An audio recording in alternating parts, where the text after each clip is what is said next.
Então vamos falar agora sobre epilepsia refratária. Vamos ver se eu posso melhor dessa vez. Não tem uma convulsão no palco, para não atrapalhar o som. Exatamente. Então, Roberto, para não ter uma convulsão no palco, para não atrapalhar o microfone.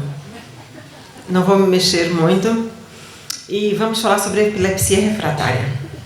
Portanto, e a epilepsia refratária é aquela epilepsia que, bem, isto está mesmo complicado. É aquela epilepsia que não responde a um tratamento e vamos dar essa definição um bocadinho mais à frente. Mas conforme fizemos com as demências, eu achei por bem inicialmente falar um bocadinho genericamente sobre as epilepsias para tentar contextualizar melhor o tema. E então, para iniciar a nossa abordagem, sim, e para iniciar a nossa abordagem, nós vamos fazer primeiro uma contextualização histórica da epilepsia e eu vou vos dizer que inicialmente a epilepsia foi inicialmente descrita pelo pai da medicina quando ela lançou as bases da medicina científica. Não é à toa que Hipócrates foi considerado o pai da medicina moderna, porque inicialmente, antes na medicina pré-hipocrática, todo conhecimento médico baseava-se na mitologia. O que isso quer dizer? Quer dizer que o conhecimento médico era atribuído às influências demonológicas, às influências espirituais. Então, tudo aquilo que era desconhecido, de certa forma, era atribuído ao sobrenatural. Não é o caso desse microfone. Aqui é uma causa lógica e estabelecida. Eu já estou morrendo de medo de levar um choque. É verdade que eu levo um choque em todo lado.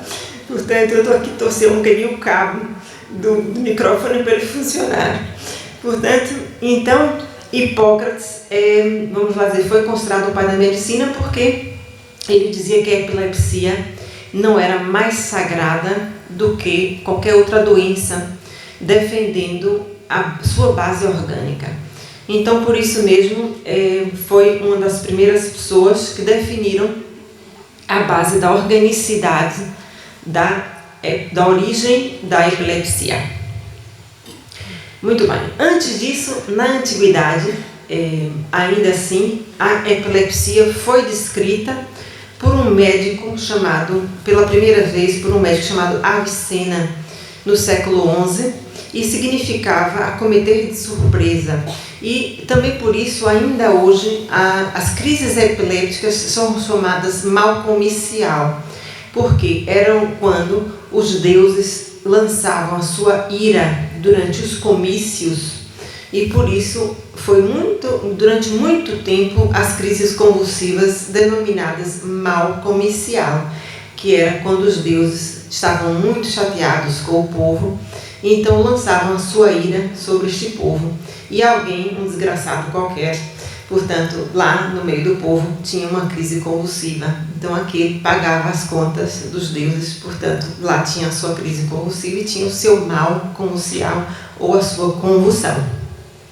No Código de Hammurabi e na Grécia Antiga era tida como uma doença sagrada, acreditando-se que os deuses ou os demônios possuíam o corpo do enfermo. Lá está aquela ideia mitológica de que a força dos deuses podia ser exercida sobre o corpo físico e por isso mesmo, então, nós tínhamos as doenças por força dessa força sobrenatural. Mas eu estou querendo colocar essa questão para introduzir o tema. Por quê? Porque nós, espíritas, ainda costumamos ter a ideia de que a epilepsia não é um mal comicial, fruto da ideia demoníaca, nós temos uma ideia muito próxima. Temos a ideia de que a epilepsia é um mal espiritual. E trazemos essa ideia da antiguidade, que é uma ideia de que era realmente força dos espíritos ou demônios ou dos deuses, para a nossa atualidade.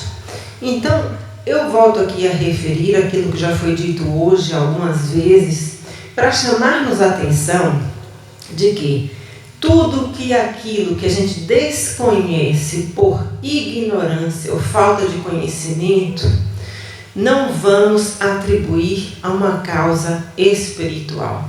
Vamos conhecer, vamos estudar, ou quando não conhecermos, vamos mandar para quem tenha mais conhecimento do que nós. Não vamos espiritizar tudo que a gente não conhece por falta de conhecimento. Porque a epilepsia muitas vezes tem realmente uma causa orgânica, muito embora possa também padecer de uma influência espiritual. Portanto, não vamos voltar à idade da mitologia grega. Portanto, prosseguindo, então, e definindo a epilepsia, seria uma doença do sistema nervoso central, onde ocorrem intensas descargas elétricas que não podem ser controladas pela própria pessoa, causando sintomas como movimentos descontrolados do corpo.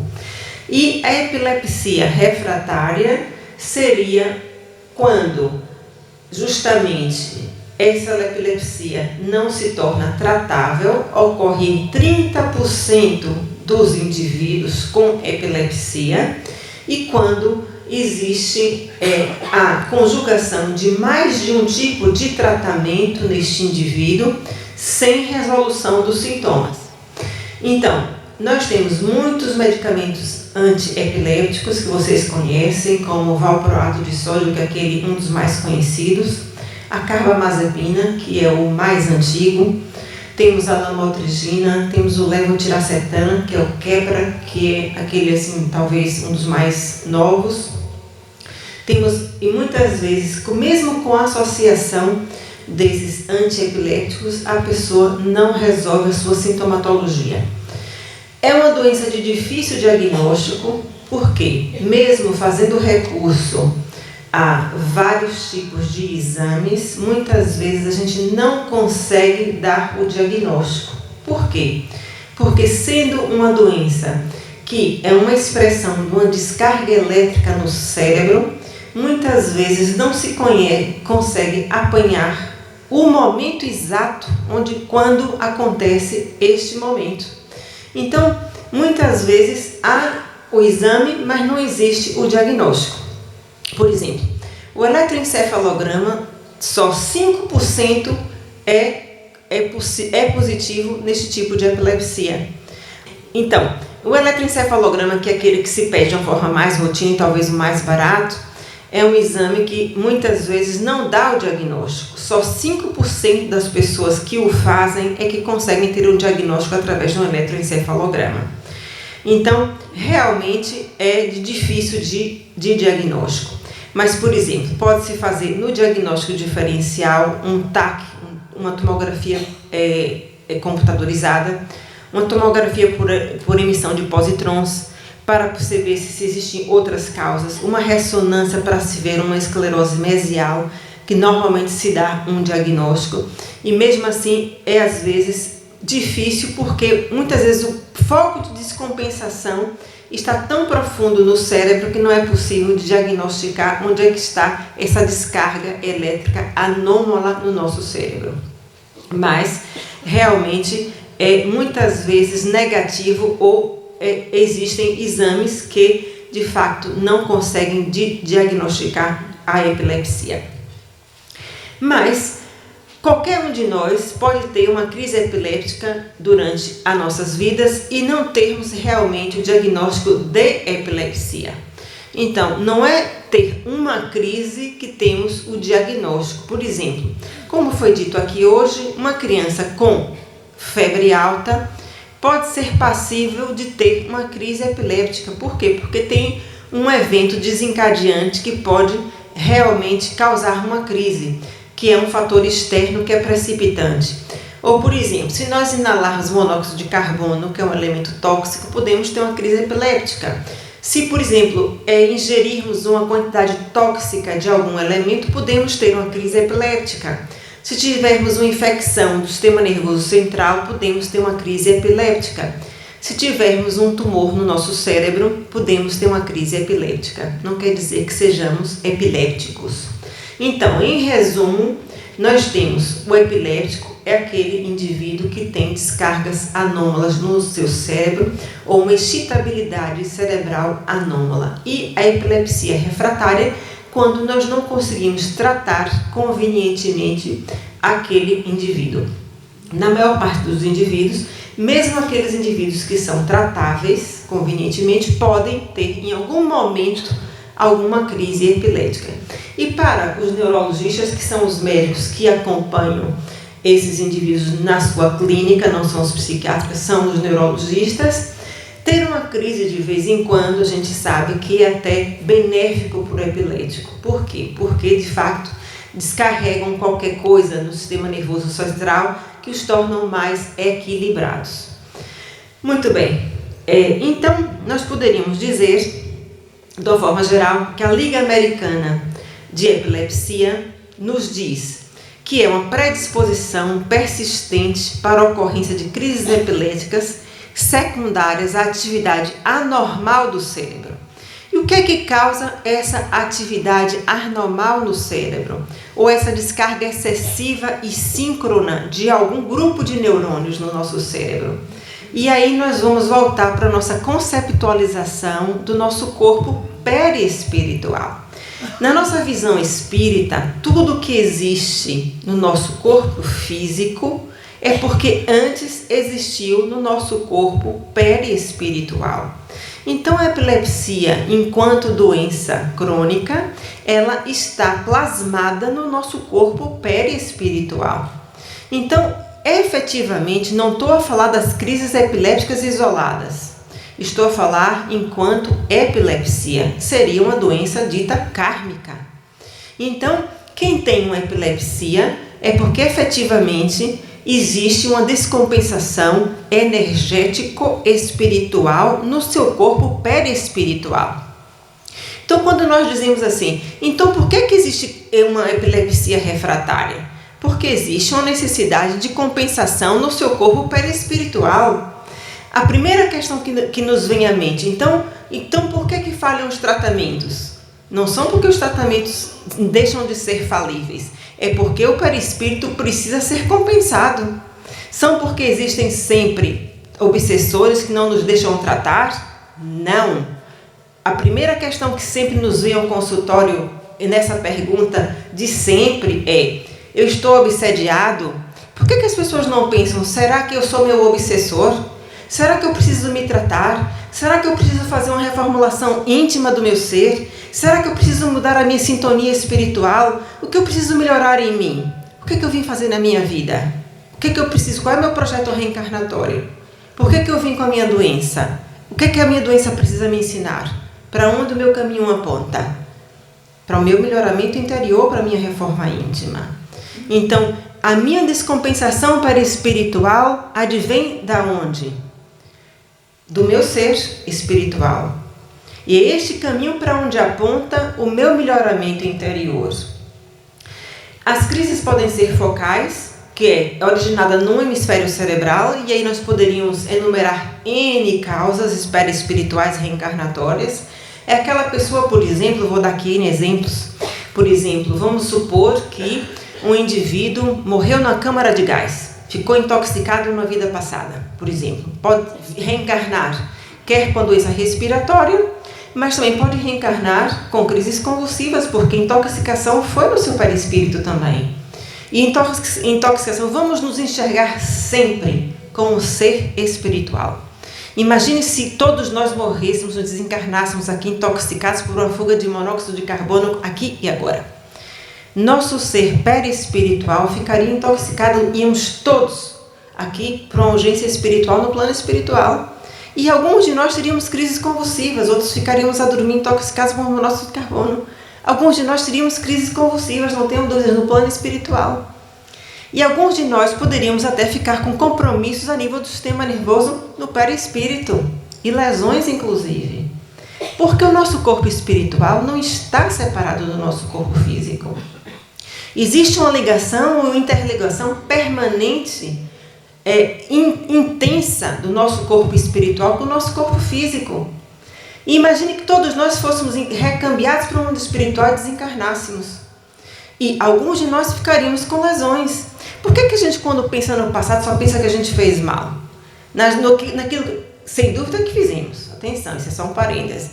Mas por que a gente só pensa nas coisas ruins? Vamos supor que, lesando esse perispírito, nós tenhamos necessidade de reorganizá-lo. E, muitas vezes, vimos com sequelas. E essas pequenas sequelas, que são pequenas sequelas, precisam de reorganização e de reestruturação. E a epilepsia, sem qualquer julgamento, porque temos que olhar para as coisas sem julgá-las. E para as pessoas e para as doenças sem qualquer julgamento. Quando a gente olha para uma pessoa para epilepsia, ou com cancro, ou com a demência, não temos que olhar para pessoas com julgamentos. E não dizer assim, aquela pessoa foi mal no passado. Nós não temos que fazer isto. O que é que aquela pessoa fez no passado para vir com essa doença? Nós não podemos fazer isto. Porque não sabemos do nosso passado, nem temos capacidade, nem qualquer moral para julgar ninguém. Nós só temos que pensar assim. A epilepsia, como qualquer outra doença, é um processo de reajustamento. E cada um tem o seu. Não há santo que não tenha passado. E cada um aqui nessa sala tem o seu. Cada um tem o seu processo de reajustamento. E se não tem, vai ter. E se essa pessoa tem epilepsia hoje, ainda bem que o tem para reajustar já. Porque está a reajustar já, porque estamos neste momento em processos de reajuste. Então, a pessoa que tem, por exemplo, dei o exemplo de uma câmara de gás, mas poderia ter sido, por exemplo, ter sido baleado na cabeça, não é? Então, poderia ter uma crise focal simples, que é uma crise num hemisfério cerebral. Ou poderia ter uma crise generalizada, que é uma crise em ambos os hemisférios cerebrais, com perda de conhecimento, que é uma crise focal simples, ou sem perda de conhecimento. Ao contrário, simples, sem perda de conhecimento, ou complexa com perda de conhecimento. Aquelas crises generalizadas, tônicas, clônicas, que são as crises clássicas dos epilépticos, são crises generalizadas, complexas. Portanto, então, vamos dizer aqui os sintomas mais comuns: perda de consciências, contrações dos músculos, mordedura de língua, incontinência urinária, confusão mental e convulsão. Isso é que caracteriza classicamente o quadro de epilepsia. Mas existem tipos de epilepsia, a depender do tipo e do local da crise, onde há descompensação, que podem gerar outro tipo de sintoma, como, por exemplo, a percepção de cheiros, como, por exemplo, a sensação de ausência. E eu vou colocar aqui, por exemplo, alguns mitos, que são mitos muito frequentes. Por exemplo, alguns mitos. Ser uma doença contagiosa é um mito, não é uma doença contagiosa. Impedir que o doente engula a própria língua. Portanto, nós temos, quando a gente normalmente segura a língua, as pessoas tendem a pôr a mão na língua da pessoa, tem que evitar que seja mordida, na verdade, porque é uma contração da região do maxilar. Mas o doente epiléptico, na crise, não vai engolir a língua. Ele trava a região do maxilar, mas ele não engole, ele não enrola a língua para dentro para engolir a língua, como é óbvio. A gente tem que permitir que ele continue a respirar. Não é uma doença mental, ele não é um doente mental, muito embora existam vários estudos que dizem que existe uma personalidade característica do epiléptico, ou uma personalidade epileptiforme, e eu concordo com isso. É outro mito que não tem cura, porque existem muitos tipos de epilepsia que têm cura, inclusivamente por cirurgia. A cirurgia é proposta exatamente algumas vezes para epilepsias refratárias. Outro mito é que todo epiléptico padece de obsessão, está obsediado, é um mito. E o epiléptico prescinde de terapêutica médica. Este é o maior mito que eu já ouvi. Portanto, efetivamente, o epiléptico precisa de fazer medicação sobre o risco, efetivamente, de ter piora do seu quadro e evoluir, inclusivamente, para processos demenciais. Por quê? Porque no momento que ele tem aquela descarga elétrica no cérebro, há também uma descarga dopaminérgica de neurotransmissores que são tóxicos para o cérebro. Assim como também quando existe um surto psicótico, quer na doença bipolar, quer na doença esquizofrênica, quer na patologia esquizofrênica, que existe uma descarga de neurotransmissores que são neurotóxicas. E nós, quando impedimos essa descarga, evitamos que exista morte, apoptose, morte do neurônio. Portanto, tem mesmo que ser tratado. Então, algumas causas de epilepsia. A hipóxia, isquemia perinatal. Por exemplo, as crianças que nascem com sofrimento perinatal por dificuldade no nascimento, pode levar a hipóxia e isquemia perinatal e podem realmente cursar. Uma coisa interessante que a maior parte das causas de epilepsia são originadas durante a gestação. Doenças congênitas, traumatismo crânioencefálico, doenças cerebrovasculares, infecções, neoplasias, cancros. Os distúrbios metabólicos podem originar causas epilépticas, doenças congênitas, tumores e causas de origem indeterminadas. E 75% dos pacientes iniciam sintomas antes dos 18 anos. Devo referir outra coisa que é importante, que o amadurecimento cerebral também pode fazer com que algumas dessas crianças que iniciam crises convulsivas na primeira infância, depois deixem de apresentar epilepsia. Isso por quê? Porque nós sabemos que o nosso cérebro está em desenvolvimento até os 25 anos. Antigamente pensava-se que era até os 18, por isso que querem aumentar a maioridade para os 25 anos. E hoje em dia sabe-se que o nosso córtex pré-frontal desenvolve-se até os 25. Então, por isso, o cérebro da criança é um cérebro imaturo. E à medida que ele vai se desenvolvendo, realmente, por isso que as convulsões são tão frequentes na infância. E por isso que as crianças, quando têm febre, é tão fácil ter convulsão. Por quê? Porque ainda é um cérebro muito imaturo. Então, é muito fácil haver uma descarga elétrica. É como se fosse uma condução elétrica. É um fio elétrico. O fio está passando aqui e é muito fácil encontrar aqui uma anomalia e por isso tem uma descarga anômala e tem uma convulsão. Com a maioridade, com o crescimento, desenvolvimento, amadurecimento cerebral, é como se o cérebro ficando mais fortalecido, é mais difícil. Portanto, e aí é fácil perceber a organicidade da epilepsia. Por isso, com o amadurecimento cerebral, isso se torna mais difícil. Isso não quer dizer que a influência espiritual também não possa fazer também um fator de estresse para o cérebro, porque a gente sabe que também pode ser uma energia nociva para o cérebro. Portanto, nós sabemos, por exemplo, que tudo que seja excesso de estímulo pode desencadear uma crise. Por exemplo, um cérebro mais vulnerável não tolera excesso de ruído, não tolera, por exemplo, excesso de estímulo luminoso, não tolera a falta de descanso. Tudo isso, num cérebro mais vulnerável, pode desencadear uma crise no epilético. Então, um estímulo mais nocivo a nível espiritual também pode desencadear uma crise convulsiva. Continuando, na Gênese, no capítulo 4, Kardec diz o seguinte: adverte que uma obsessão intensa, com grande dependência entre obsessor e obsediado, pode gerar lesões orgânicas através desses fluidos espirituais nocivos para o indivíduo. Esta marca no perispírito pode induzir no corpo físico sintomas epileptiformes. Eu não estou inventando nada, vão na Gênese e leiam isso. Portanto, isso é influência nociva espiritual que pode causar lesão. Mas eu chamo a atenção, realmente essa influência tem que ser prolongada e tem que existir a tal vulnerabilidade no próprio corpo perispiritual do espírito obsediado. Depois, no Livro dos Espíritos, Kardec chama a atenção para o seguinte: para as influências espirituais onde há possessão propriamente dita ou subjugação da pessoa por um espírito obsessor. E diz, são os verdadeiros possessos, mas fica sabendo que essa denominação nunca se efetua sem a participação daquele que a sofre.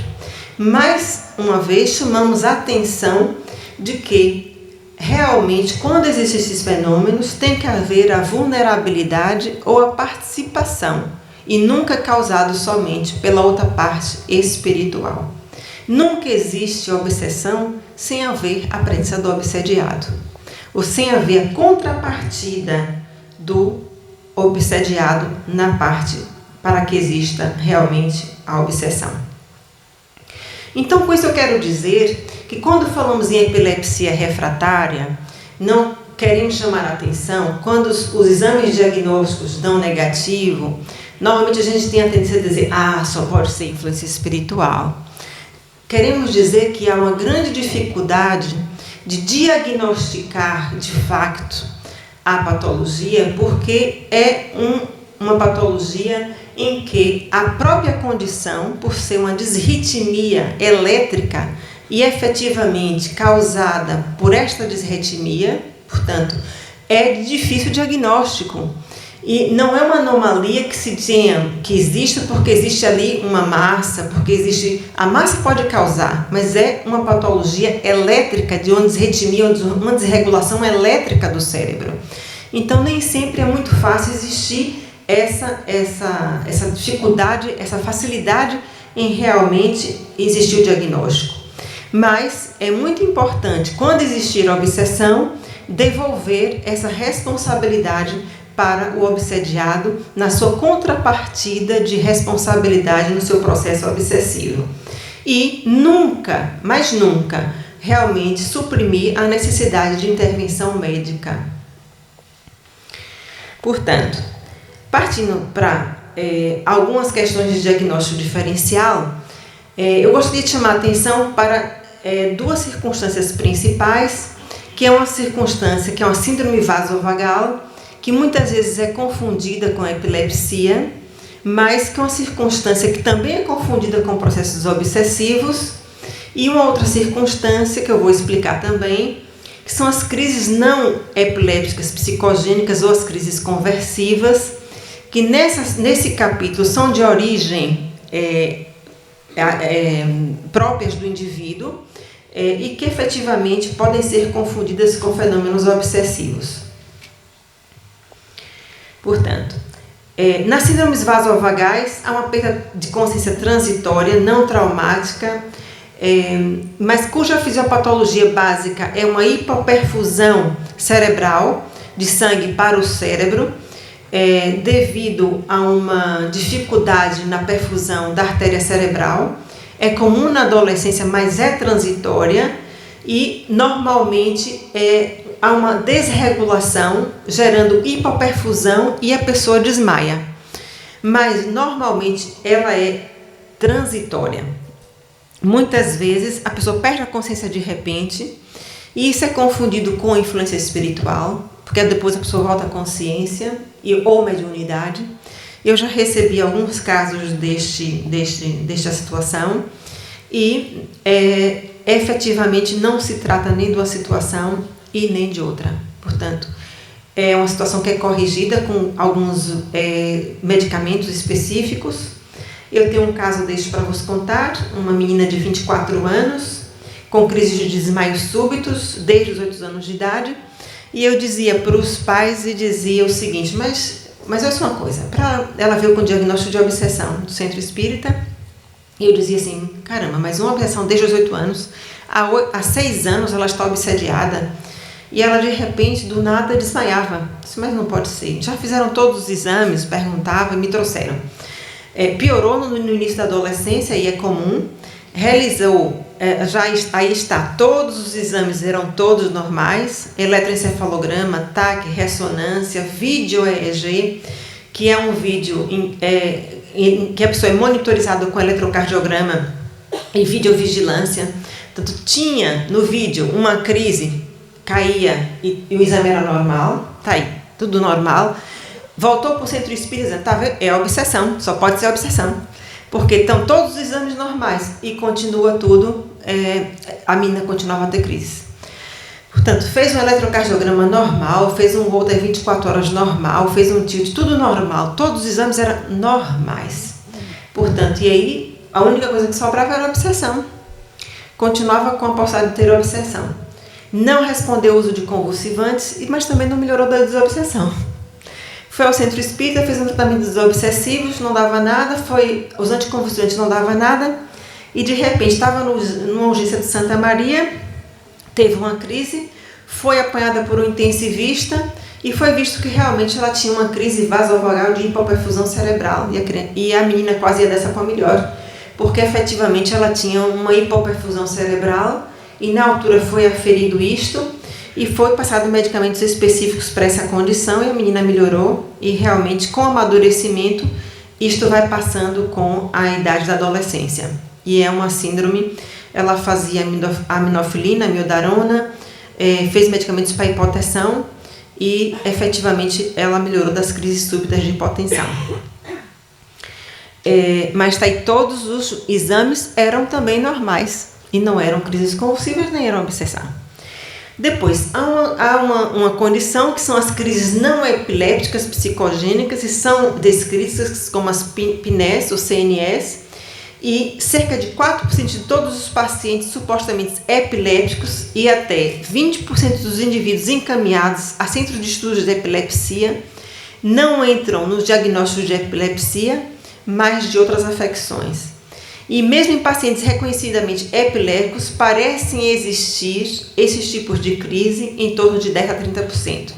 Ou seja, mesmo aqueles que têm o diagnóstico de epilepsia parecem em algum momento ter esses outros tipos de crise que não são epilepsia. São outros tipos de crise, que os próprios médicos não sabem que tipo de crise é.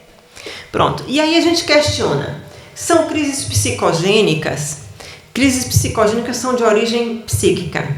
São crises conversivas. As crises conversivas são crises originadas psicologicamente. Ou são realmente crises espirituais. E nesse capítulo aqui, nós poderíamos questionar o que é que originaria esse tipo de crises. Que parecem epilépticas e não são. Mas também não se resistam eletrofisiologicamente nenhum tipo de crise. Portanto, neste capítulo, nós poderíamos questionar se efetivamente poderia existir aqui algum processo espiritual ou obsessivo naquele momento que poderia influenciar para aquele tipo de ocorrência. E efetivamente são muito frequentes. Eventualmente poderiam ser crises de origem psicológica e o doente já ter efetivamente uma aprendizagem do tipo de crise epiléptica e repeti-la num momento de maior ansiedade, poderia. Mas também põe-nos a hipótese de ser uma crise de origem espiritual. Vou vos apresentar o caso Lúcia, não é essa senhorinha, mas seria uma senhora de 81 anos, que sofreu uma queda por perda de conhecimento, portanto ela perdeu a consciência. Após uma queda iniciou o quadro de alucinações auditivas intermitentes e dizia assim, ela veio me perguntar no consultório se estava obsediada. E ela dizia, doutor, eu ouço músicas inteiras dentro da minha cabeça. Acha que eu estou obsediada? Ela tinha antecedentes de hipertensão, tinha colesterol alto e era diabética. Fez um TAC e no TAC tinha sinais de atrofia cerebral e subcortical difusa. Portanto, ela dizia, eu ouço o hino nacional, ouço Ave Maria, ouço Lá Vem, o Passará, Passará, o hino do Benfica, devia ser benfiquista. Portanto, ó que linda faleira, o parabéns a você, o Noite de Paz e Noite de Luz. Só via coisas boas, graças a Deus. Mas, obviamente, que olhando para aquilo, isso não é obsessão, nada. Porque se fosse obsessão, ela ouvia diálogos, ouvia vozes que se calhar ouvia qualquer coisa que lhe dissesse alguma coisa. Ela só ouvia coisas que estavam no seu arquivo de memórias.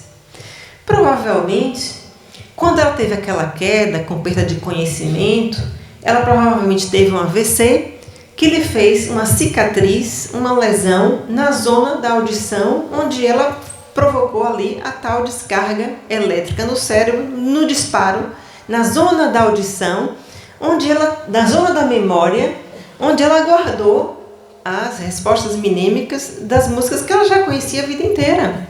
Mas ela, porque ela se queixava que ela via música o dia inteiro.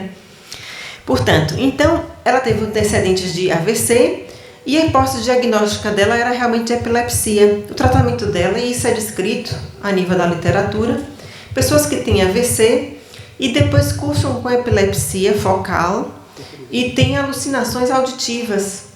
Portanto, e nesse caso ouvia músicas. Isso são casos raros, mas descritos na literatura e são tratados com antiepilépticos, com anticonvulsivantes, em baixa dose. Ela teve uma remissão inicialmente total, mas depois parcial dos sintomas. Melhorou bastante, mas ainda continua ouvindo algumas músicas, felizmente agradáveis. E por último, eu vou vos contar um caso de JP.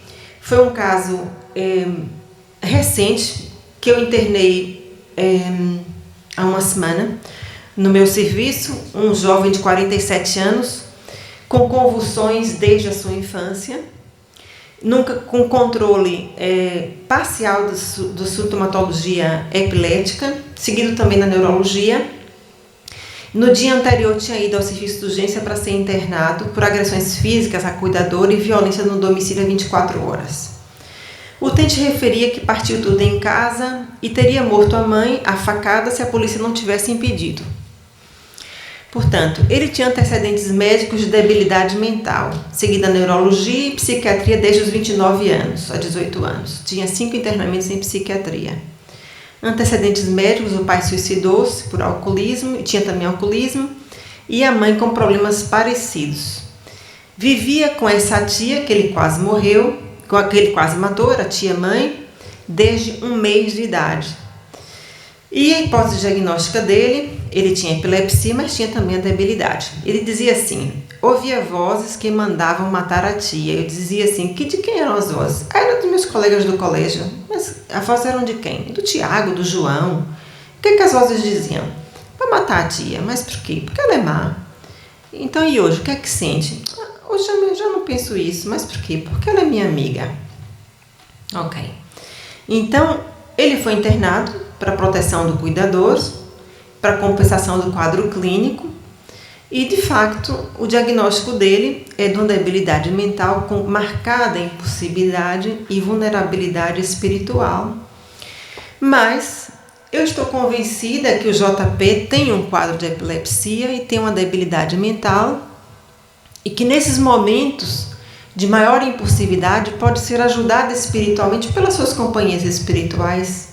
E quanto maior a nossa vulnerabilidade mental, a nossa fragilidade mental, maior assistência espiritual, de acordo com as nossas sintonias, nós estaremos, boas ou más. Mas ele tinha um quadro de epilepsia refratária aos medicamentos, porque ele ainda tinha crises convulsivas e tinha uma debilidade que o impedia de ter o juízo crítico. Mas eu também estou convencida que as vozes que ele ouvia não tinham nenhuma convicção. Ele dizia que era dos colegas do colégio, os amigos de 47 anos, de 45, de 40 anos, e que ele atribuía àqueles amigos, que no outro dia já não eram, portanto, e que eram dele próprio, ou do íntimo dele, não é? Mas que eram acentuadas provavelmente por alguma influência espiritual. Portanto, e passando adiante, vos trago por final o caso de Marcelo, que é um caso muito interessante, e é o último caso que eu tenho para vos apresentar.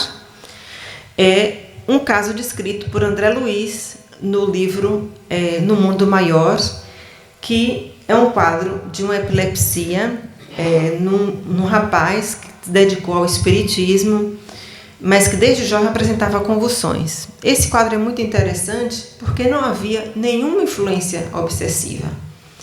Na atual existência ele era espírita, fazia evangelho no lar, mas tinha um tipo de convulsão muito frequente, que era uma convulsão noturna, porque quando a gente dorme, muitas vezes baixa o limiar convulsivo, e ele tinha essas convulsões durante a noite.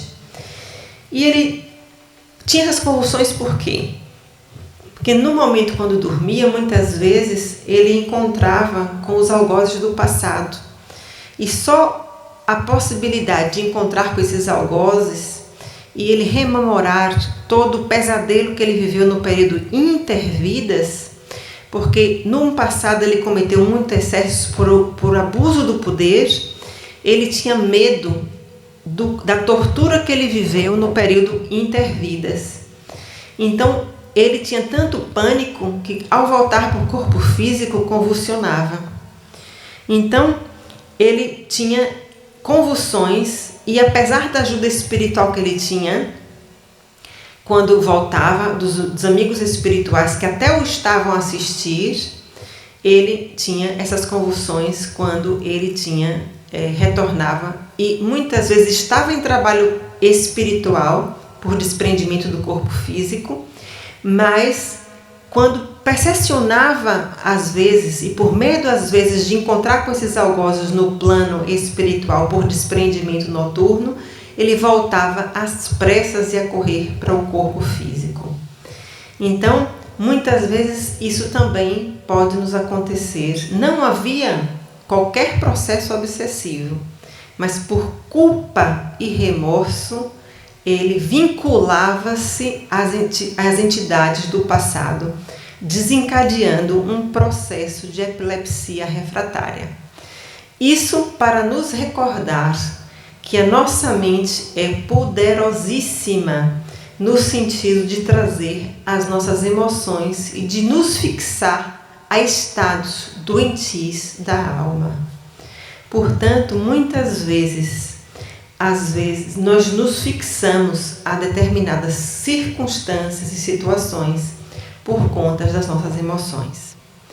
Então, para quase finalizar, eu diria que algumas causas são tratáveis e são causas orgânicas e outras tantas são condições de reajustes espiritual. E nós não podemos recordar que estamos na era moderna das bases neurobiológicas. Então, nós não podemos remeter tudo para a mitologia do espírito, achando que tudo tem origem espiritual. Então, temos que tratar as causas reversíveis, mas, sobretudo, temos que nos dedicar à nossa reforma íntima. Não podemos esquecer que a fluidoterapia, o passe, a água fluidificada, elas nos podem ajudar para o equilíbrio do nosso perispírito. Não podemos esquecer que a desobsessão, quando ela exista, pode ser um processo de psicoeducação para o espírito, mas o maior processo é um processo de psicoeducação para nós e para as nossas famílias, porque todos os processos de doença são processos de educação para o próprio e para a família que nos recebe. Porque quando nós temos um processo de doença grave numa família, é um processo de reajuste não só para o próprio, mas para toda a família que sofre juntamente com o indivíduo. Portanto, eu terminaria já quase com esta frase que diz o seguinte: longe vai o tempo em que a razão admitia que o paraíso ou o purgatório como simples regiões externas. Céu e inferno, em essência, são estados conscienciais. E se alguém agiu contra a lei, vê-se-á dentro de si próprio, em processo retificador. Não como uma punição, porque não admitimos no Espiritismo um Deus que castiga, admitimos um Deus de amor, mas como um processo de crescimento, porque o caminho para o qual todos nós caminhamos e estamos fadados é a nossa própria evolução. É esse caminho que nós procuramos, buscamos, almejamos, é sermos melhores. Muito obrigado pela vossa atenção.